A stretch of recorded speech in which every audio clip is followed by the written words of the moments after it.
We all go through similar pain.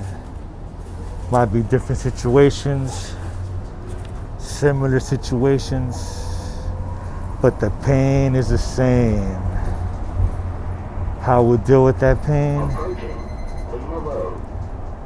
will allow us to grow and build or go through more destruction of ourselves and our loved ones. And it's hard, you guys. This is hard. Oh, yes. Welcome, everybody. Praise one, love one, God only. Welcome to Polo Go Vision. And I'm Marco Polo, because when I say Marco, you say Polo, and I go shine. Shine. And let everybody know, as many people as can, how great God is. And I'm here to remind you that whatever pain you're going through, it's going to be all right. We're either in the middle of adversity, well, actually, we're either in the beginning of adversity, in the middle of adversity, or coming out of adversity. And how we deal with that situation will determine if we grow and continue on to the next adversity, or if we're going to continue stuck. And that's very important, you guys. Hope all is well with you guys, and I'm checking in with you guys. I just spoke to a gentleman, an OG named Mike or Miguel, and it's amazing how there are no coincidences, there are only purposes in life.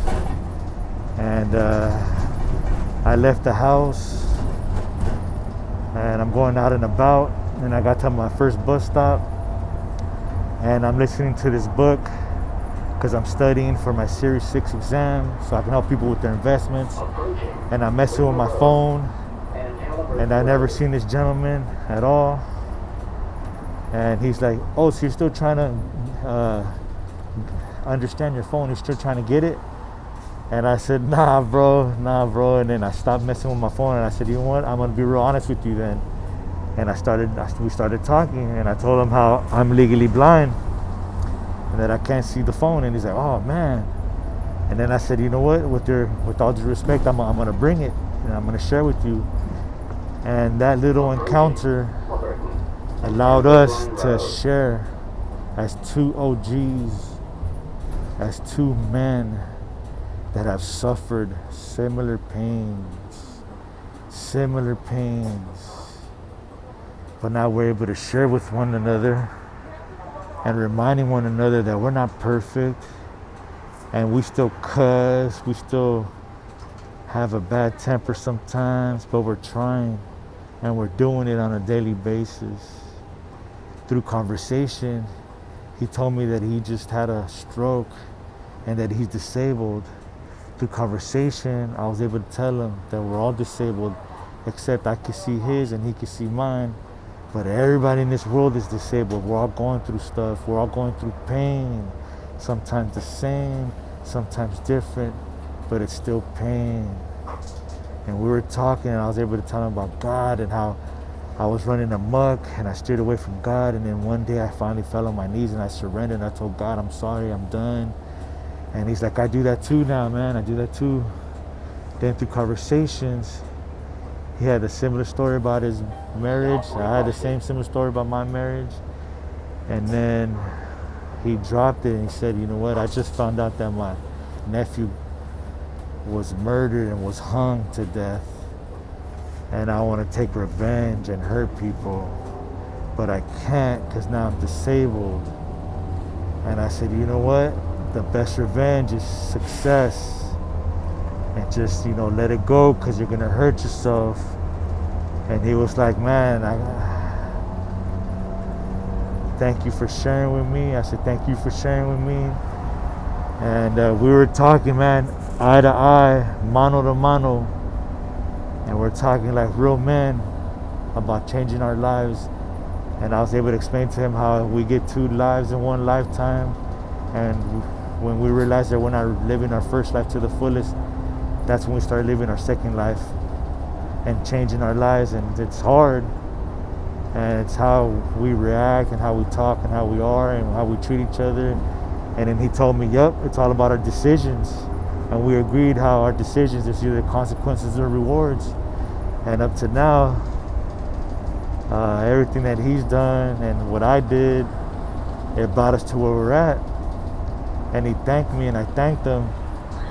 Then we got off of the bus and I'm helping him with his cart because he had like a little cart that you could bring on the bus, and I'm helping him because it's hard. And I asked the bus driver to put down the ramp and stuff. She did, and we're getting off. And then she says, "Can you please pray for me?"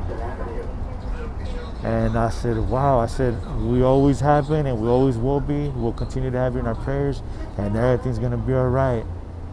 Continue to do what you're doing, and when you get home and you're done, make sure you get some rest because you need a rest. So when you wake up, you're energetic and you're able to shine and continue to do what you need to do. But this too shall pass." And then I told her about adversities, how we're in the beginning of adversity, going into adversity, we're in the middle of adversity, or we're coming out of adversity. Depending on how we deal with that, we'll determine if we get to move on and grow or stay stuck there. And she said, "Thank you."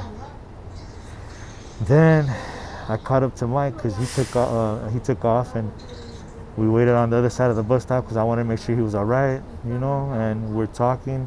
And then he shared a story. He said they used to call me the bean guy or the bean man. Beans, like the beans that we eat, the grains. And he said, "Check this out." He said, "When you make beans, first you wash them, right?" I said, "Well, first you take the rocks out." He said, "Yeah, you got me on that one, Polo. Take the rocks out, then you wash them. Then once you wash them, and then you have the ones that are good, you let go of the ones that you don't need, that are no good, and you keep the ones that are good, and you put them in your pocket and you keep them." I said, "Whoa, that's deep." He said, "Yeah, basically in life, let go of what you don't need and keep what you do need in life to move on." And I was like, "Man, that's amazing. That's awesome. That is so awesome. Thank you so much. Have a beautiful day." And see, now I'm gonna get off the bus. Here we go. There's a step. Take 1, 2 step, and there it is. Inch by inch, everything's a cinch. Step by step is how we get it done, you guys, right? The bus leaves, and I'm on my way. So, when we were also sharing, I told him, he said, man, I just want to get revenge. And I said, "Bro, what we need to do now is be successful. That's the best revenge. And not only that, we got to eat some humble pie. We got to eat some crow pie. We got to learn how to be humble, how to be appreciative, because a lot of people died while we're talking right now. And a lot of people are on their deathbeds right now wishing they could be out. And look at you, you're out and I'm out. So let's make this day count." And he started laughing. He's like, "That's right. I remember going to county jail and in prison and eating beans, those white beans. And I never seen white beans before." And I'm like, "Yeah." And we started laughing. I said, "Good job, bro. You need to laugh as much as you can every day." And then we're talking. I said, "You know what?" He's like, "What's your name again?" Because I forget. I said, "Don't worry about it, bro. My name is Marco Polo." He's like, "That's not your name." I said, "Yes, it is, bro. Because when I say Marco, you say Polo. And then I go shine for God." And then I told him how through the pain that I went through, I embraced who I am. Because when I was growing up, everybody would say Marco Polo, and we go swimming. Even to this day, we play Marco Polo, and I'm always it, right? And then I explained to him when I finally accepted who I really am through the pain that I went through, that I caused myself for all the bad decisions in my life and all the consequences, I embraced who I am. And I said, "You know what? I am Marco Polo, because Marco Polo is a king and he traveled the world. And I'm going to travel the world, letting people, as many of my brothers and sisters know, let them know about how great God is. Starting with one person at a time, one situation at a time, one scene at a time, and leaving an impact and an impression on them because of how God good has been to me and could be with you and to everybody else." And he was like, "Whoa, all right." So we hugged, man. I said, "Blessings, bro." He said, "I'm gonna be all right." I said, "Okay, You good? I said, I got you in my purse. And here I am talking with you guys. So remember, pain, it's all similar, or it could be different, but pain will be the same. We all go through it. This too shall pass. Use this to learn who you are, to elevate your life, and change your life for the better, and make the decision that will allow you to go into a better direction, give you momentum, and let go of what you don't need. With that being said, you guys, with all due respect, I love you guys. Let's get it done. 5, 4, 3, 2, 1. I am blessed and unstoppable. To God be the glory. Let's get it done, guys. Let's get it done. Let's go, champs. Let's go, champs. Let's go, champs.